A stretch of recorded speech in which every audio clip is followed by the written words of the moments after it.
အားလုံးမင်္ဂလာပါဒါ6ကြိမ်အတွက်ကျွန်တော် 3D တင်ပေးရခြင်းဖြစ်ပါတယ်အဲ့မှာဒီသူ့ရဲ့လုပ်ငန်းစဉ်လေးတွေကြည့်မယ်နော်ကျွန်တော်တို့ကဒီ83333ဆိုတဲ့ဖြည့်ချင်းကိုဖြည့်မှာသူကလည်းဒီမှာတကယ်ဖြည့်ခဲ့ပြီအဲ့တော့သူစလာကဒီနှစ်စနေပြီးတော့နော်အဲ့ဒီ833ဆိုတဲ့ဖြစ်စဉ်အဲ့ဒီဖြစ်စဉ်ကိုဖြည့်မှာ9နဲ့3နဲ့8 8ကို9နဲ့9နဲ့8 4နဲ့6နဲ့3ည3ညကို3ညနဲ့3ညနဲ့3ည4နဲ့6နဲ့3ည3ညကို3နဲ့9နဲ့3ည6နဲ့4နဲ့3ညကို6နဲ့4နဲ့3ညဆိုပြီးတော့သူက8 3ည3ညဆိုပြီးတော့အဖြေရိုက်လာတာပေါ့အဲ့ဒီဥစ္စာကိုဒီမှာ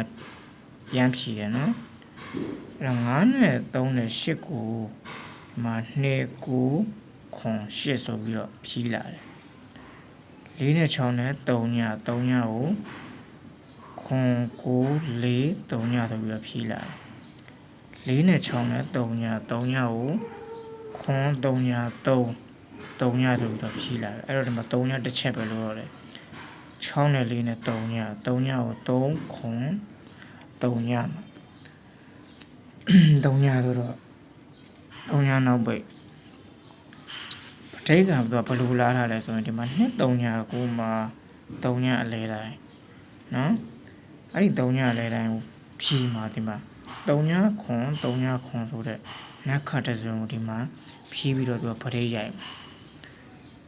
အဲ့တော့ဒီမှာ3ညကိုဒီ3ထိပ်နဲ့ပဋိခွန်နဲ့3ညခွန်ကို6ထိပ်နဲ့ပဋိ1နဲ့ခွန်3ညကို6ထိပ်နဲ့ပဋိ4နဲ့3ညခွန်4ထိပ်နဲ့ပဋိ3နဲ့မှခွန်ဆိုလို့ရှိရင်3ပဋိအဲ့တော့3ညနောက်ပိတ်နဲ့ပဋိ3ညနောက်ပိတ်နဲ့ပဋိ3မှာသူအတိုင်းရိုက်မယ်ဆိုရင်တော့1နဲ့3ညနော်သူကဒီမှာခွန်နောက်ပိတ်ဆိုရင်4နဲ့3နဲ့လှန်ခွန်တယ်4နောက်ပိတ်ဆိုရင်6နဲ့8နဲ့လှန်တယ်3နောက်ပိတ်ဆိုရင်8နဲ့5နဲ့လှန်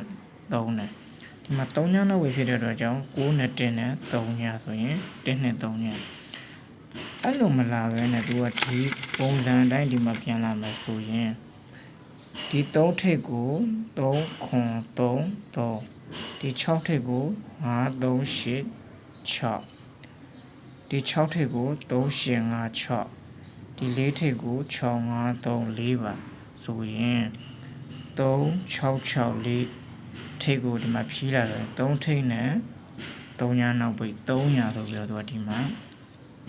ရိုက်ချင်တဲ့သဘောရှိရနော်အဲ300အဲ့တော့ဒီမှာနောက်တစ်ခုက943ည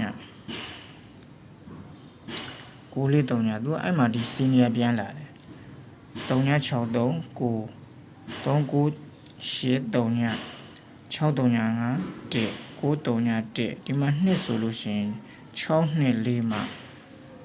6နှစ်4မှာ2ဆိုလို့ရှိရင်ကျွန်တော်တို့490ပေါ့